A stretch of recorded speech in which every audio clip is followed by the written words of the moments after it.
Department of Justice, joined by 29 states and the District of Columbia, sued Live Nation Entertainment and its wholly owned subsidiary, Ticketmaster, for violating the Sherman Antitrust Act. In recent years, Live Nation Ticketmaster's exorbitant fees and technological failures have been criticized by fans and artists alike. But we are not here today because Live Nation Ticketmaster's conduct is inconvenient or frustrating. We are here because, as we allege, that conduct is anti-competitive and illegal. Our complaint makes clear what happens when a monopolist dedicates its resources to entrenching its monopoly power and insulating itself from competition rather than investing in better products and services. We allege that Live Nation has illegally monopolized markets across the live concert industry in the United States for far too long. It is time to break it up. Live Nation Ticketmaster has made itself ubiquitous in the live entertainment industry. It controls at least 80% of primary ticketing at major concert venues. It directly manages more than 400 artists and controls more than 60% of concert promotions across the country. And it owns or controls more than 60% of large amphitheaters in the United States. We allege that to sustain this dominance, Live Nation relies on unlawful, anti-competitive conduct to exercise its monopolistic control over the live events industry in the United States and over the fans, artists, independent promoters, and venues that power the industry. The result is that fans pay more in fees, artists have fewer opportunities to play concerts, smaller promoters get squeezed out, and venues have fewer real choices for ticketing services.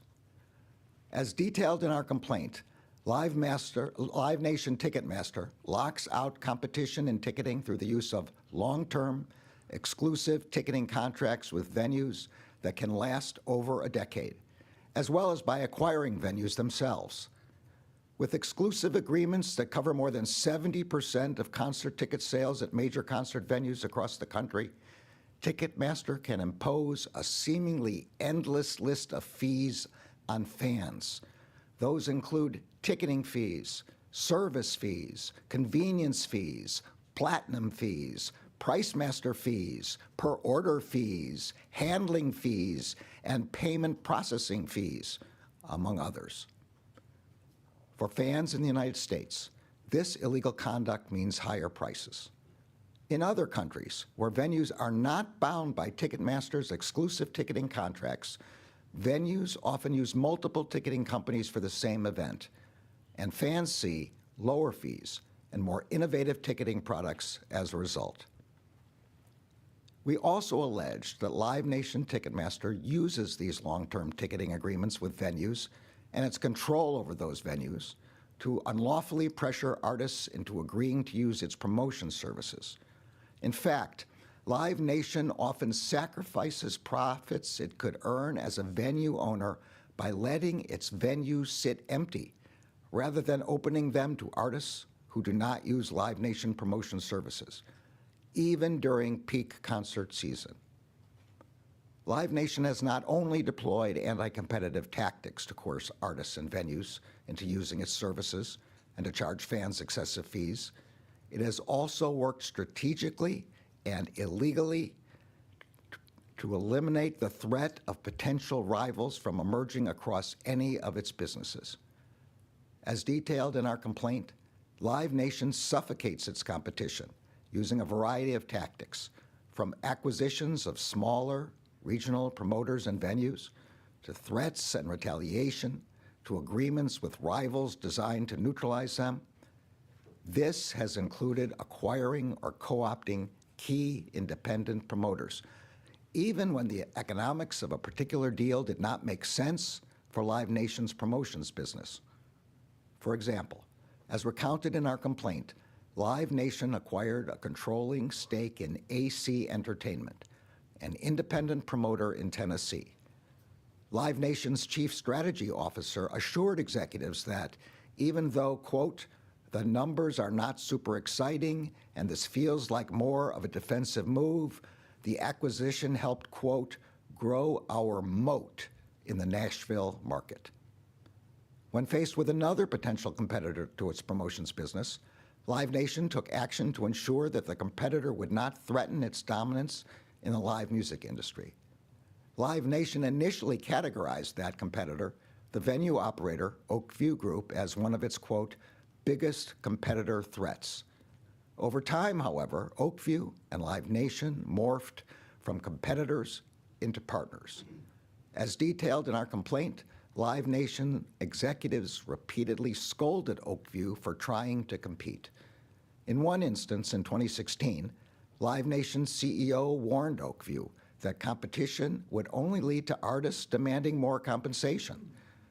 The Live Nation CEO emailed Oakview writing, quote, let's make sure we don't let them now start playing us off, referring to a prominent artist agency. Oakview backed down. In a similar instance in 2022, Live Nation's CEO scolded Oakview's CEO, quote, who would be so stupid to do this and play into the artist agent's arms, close quote. Oakview again backed down, quote, we have never promoted without you, won't, said its CEO, and later added, quote, I never want to be competitors, close quote. We also allege that Live Nation has repeatedly wielded its powers to keep its rivals from expanding in the U.S. concert promotions market through threats and retaliation. In 2021, Live Nation threatened to retaliate against private equity firm Silver Lake unless one of the latter's portfolio companies, TEG, stopped competing with Live Nation for artist promotion contracts in the United States. Live Nation CEO told Silver Lake that he, quote, failed to understand why Silver Lake, quote, continued to invest in a business that competes with Live Nation, close quote. The threats ultimately succeeded, and Silver Lake has tried to sell TEG altogether. We allege that Live Nation does not maintain its dominance in the live entertainment industry by staying ahead of its competition on the merits. It does so by unlawfully eliminating its competition. We allege that Live Nation controls the live entertainment industry in the United States because it is breaking the law. I am grateful to the Justice Department's Antitrust Division for their excellent work on this case. The live entertainment industry is complex and well-sourced. Taking on this case has required persistence and diligence by the antitrust lawyers who are behind me today and by their team. I am proud to work with them. People always remember the first time that they were transformed by live music. I still remember, as a senior in college, going to a Bonnie Raitt concert and seeing a then up-and-coming musician named Bruce Springsteen play as a warm-up act. We all knew that we had just seen the future of rock and roll. The Justice Department filed this lawsuit on behalf of fans who should be able to go to concerts without a monopoly standing in their way.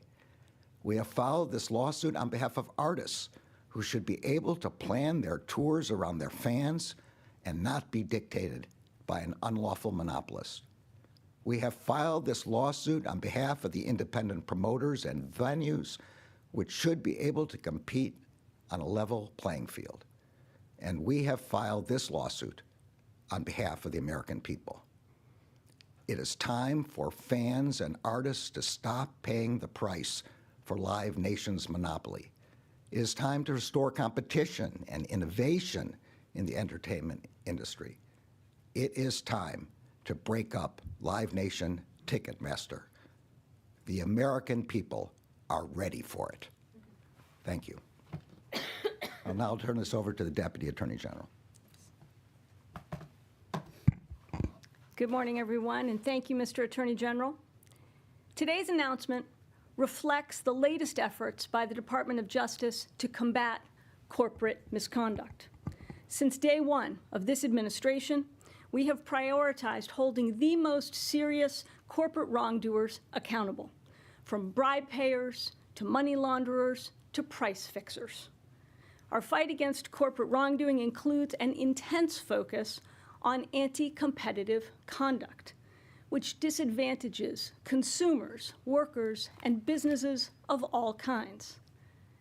As the Attorney General detailed, today's announcement alleges that Live Nation and its subsidiary Ticketmaster have engaged in anti-competitive conduct to cement their dominance of the live concert market.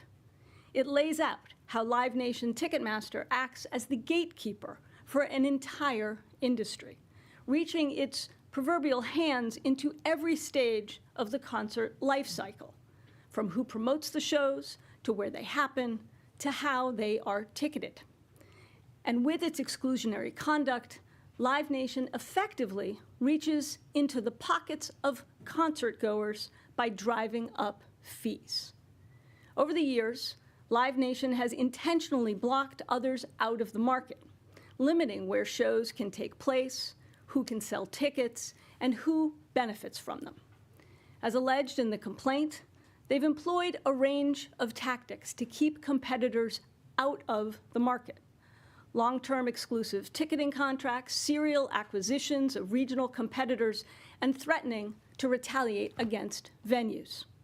Today's lawsuit by the Justice Department's Antitrust Division is an enormous step forward in preventing one company from dictating the ebbs and flows of an entire industry.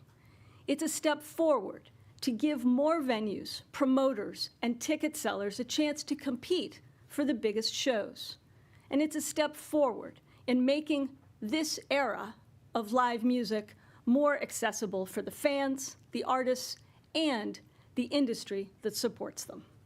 Because when families want to attend a concert, the add-on fees they need to pay shouldn't break the bank. When an independent venue wants to host the next big show, they should have the opportunity to compete. And when a regional promoter wants to publicize an artist, they shouldn't have to fear retaliation. Put simply, one company should not have the power to determine who gets to participate in a marketplace. I want to thank the women and men of the Antitrust Division for their work and Assistant Attorney General Cantor for his leadership to protect consumers, performers, and small businesses. Today and always, their work forms part of the foundation of the Department's corporate enforcement mission to promote fairness, to drive deterrence, and to advance the rule of law. Thank you. And with that, I'll turn it over to Assistant Attorney General Cantor.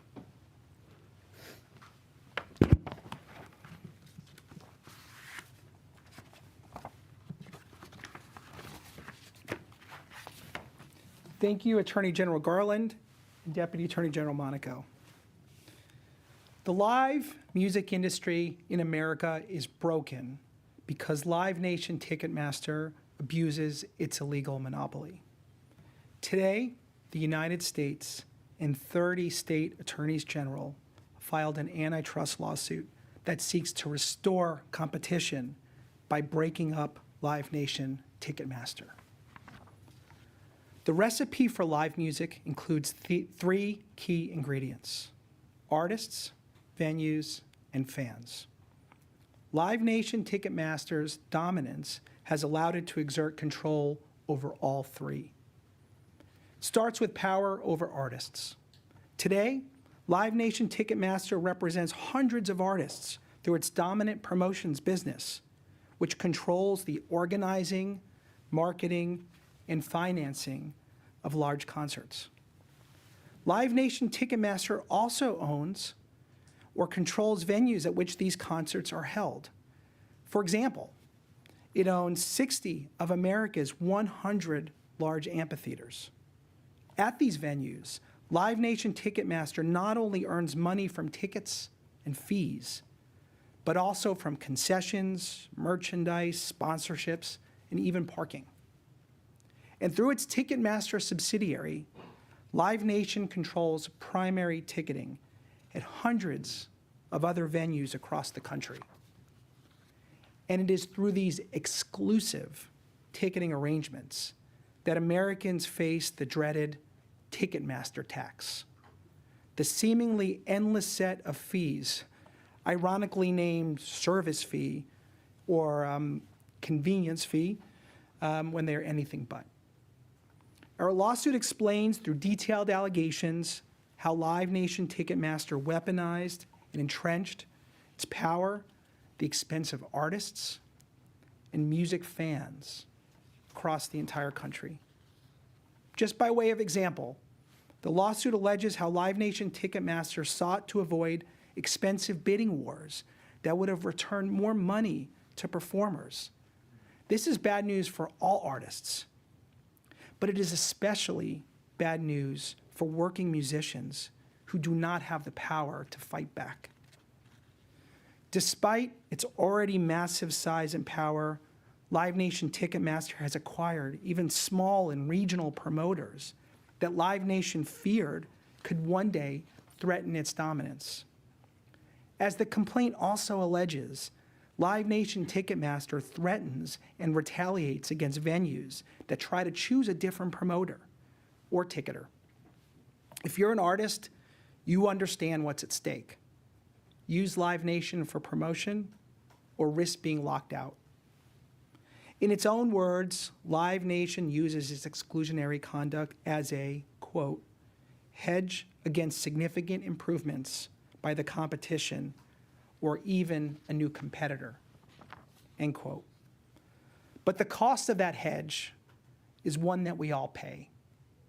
For example, a broken ticketing website with substandard customer service that still captures your valuable data. As Ticketmaster has said, quote, now we not only know the person that bought the ticket, but also the 3 people that you are taking to the show. Each of these acts are unlawful on its own, but taken together, they're even worse. Collectively, these practices forge an impenetrable corporate barrier around the live music industry. That is why, with today's lawsuit, we seek to hold Live Nation Ticketmaster accountable for violating the antitrust laws.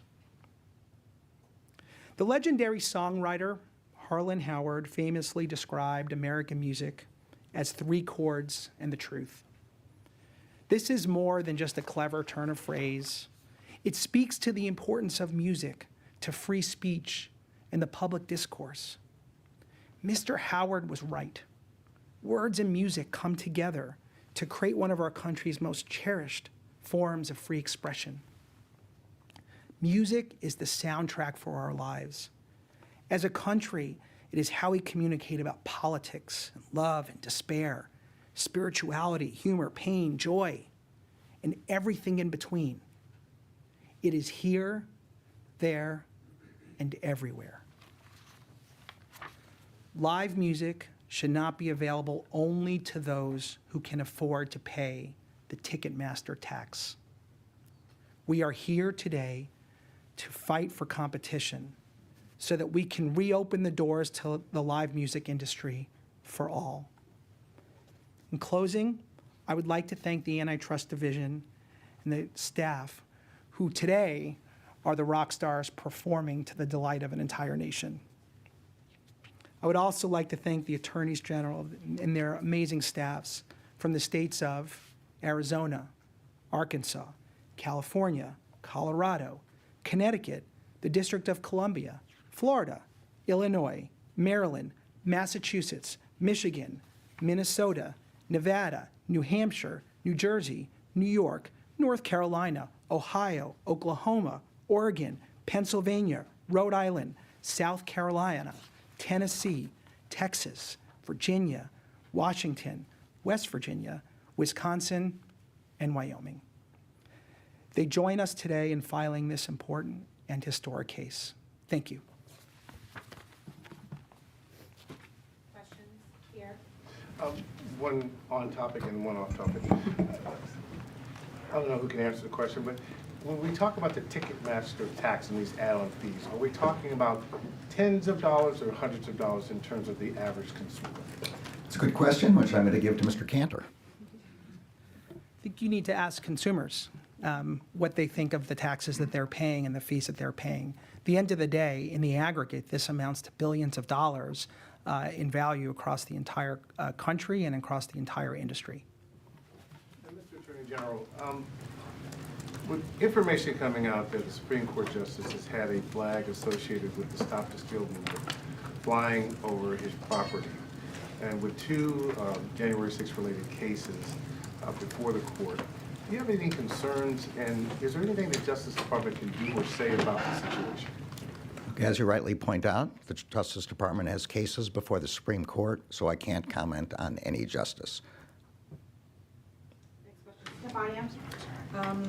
We rarely see the DOJ at this phase of enforcement clearly state what kind of remedies it would be looking for in terms of an antitrust case. In this case, however, it's very clear that DOJ is seeking to break up Ticketmaster, Live Nation.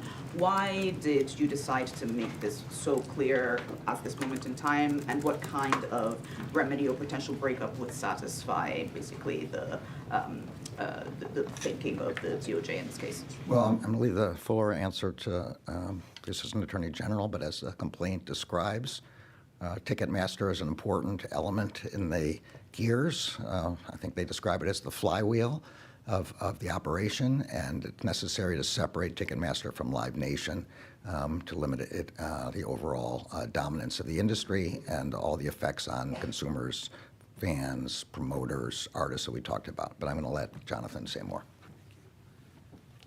Some monopolies are just so entrenched and some problems so difficult to address that they require decisive and effective solutions.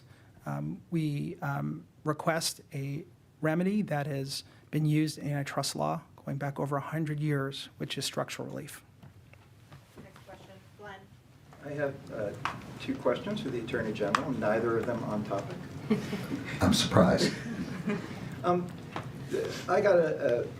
Most of us got a solicitation email this morning from the former President of the United States saying that the Justice Department had authorization to kill him during the Mar-a-Lago raid. First, can you give us some clarification on that particular point that he's making, and whether or not deadly force is authorized in other interventions, including the search of Mr. Biden's residence and office? And the second question is, Can I do one Yeah. at a time? Okay. On that one, that allegation is false, and it is extremely dangerous. The document that is being referred to in the allegation is the Justice Department's standard policy limiting the use of force. As the FBI advises, it is part of the standard operations plan for searches, and in fact, it was even used in the consensual search of President Biden's home. Second question is, obviously, the House appears poised to move ahead with the contempt resolution on you. I just wonder if you have any comments on it, or if you could tell us whether or not you watched the House Oversight Committee meeting the other night. I caught part of that hearing on Saturday Night Live. But seriously, I am very disappointed. The Justice Department, as I've explained before, has gone to extraordinary lengths to accommodate the legitimate interests of the committees. I have released the full and unredacted report of Mr. Herr. We permitted Mr. Herr to testify for over 5 hours on everything that happened in connection with this investigation, and we provided the transcripts of the interviews in which the committee is interested. But on the other side, the President of the United States has asserted executive privilege in order to protect the Justice Department's ability in future investigations to get cooperation in high-profile cases, particularly involving the White House. My job is to protect the Justice Department's ability to conduct those investigations. My job is to protect the rule of law, and that's what I'm doing. Last question, Caitlin. General Garland, I have two questions. The first was the Justice Department approval of the Live Nation and Ticketmaster merger back in 2010 a mistake? And then a different topic. I'll do one at a time. Okay. Unless they're both No, I have a on topic, in which I'm going to punt them to Mr. Cantor anyway.